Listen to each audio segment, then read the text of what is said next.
Today we're gonna be making ensaymada with mommy. Hello guys! Welcome back to our channel!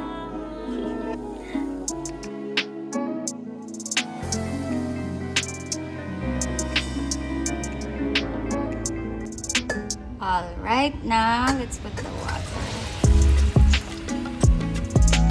Sugar.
Okay.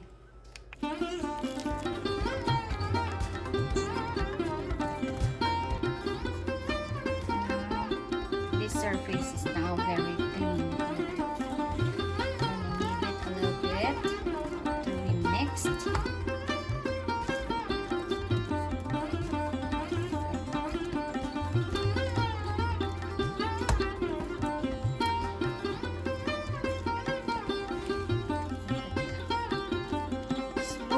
And pretty. And then we're gonna use this ladle again. So let's just cut it into 4 like that.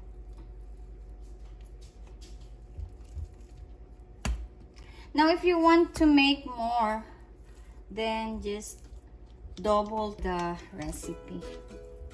Okay. So like that. Right? Make it like raw. So it depends how big you want.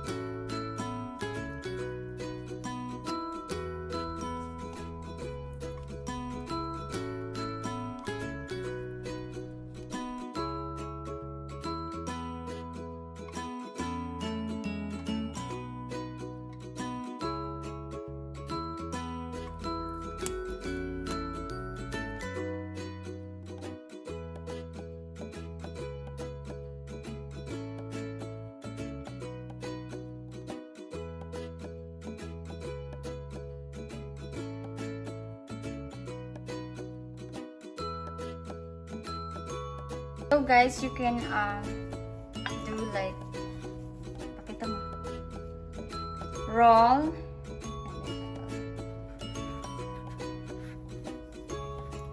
a bit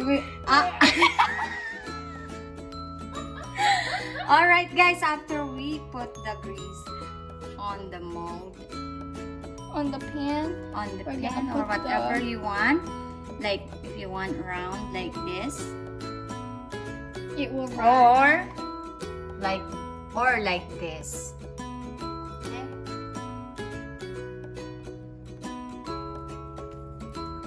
So roll and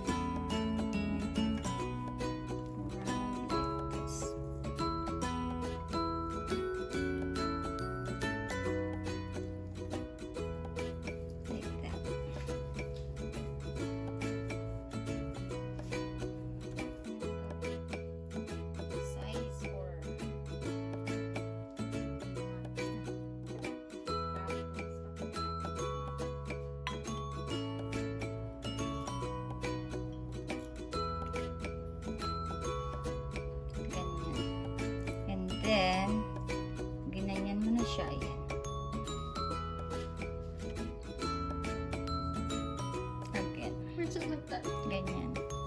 ilalim niya yung dulo.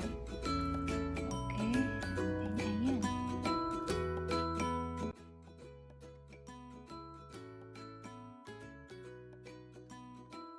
How many? We 16? made 16 Yeah. ensaymada. Okay.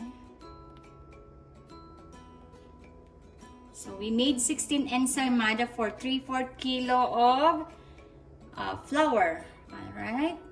Guys, let it rise for 2 hours. So I cover it with plastic and with the towel. Then let's see it and check after 1 hour, and then our dough should be double in size. After 2 hours, this is how it looks like. There you go. Alright, as you can see, talagang tumubo na siya. So, it's ready to bake. Okay? Let's heat our oven to 300 Fahrenheit.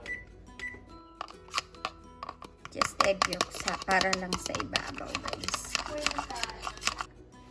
Alright, let's press on top.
Okay guys, so here's our ensaymada, and then let's put some buttercream.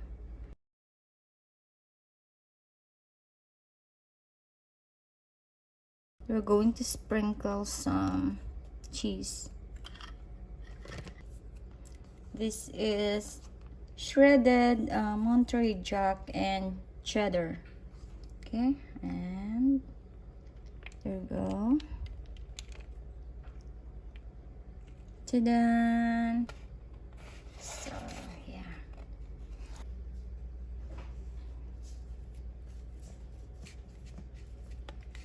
Wow, it's so fluffy. Look at that. Alright. I'll try it. Cheesy and fluffy. So, it's yummy. Okay guys, that's pretty much it for today. Thank you so much again for watching, and see you on the next video. Bye! God bless everyone.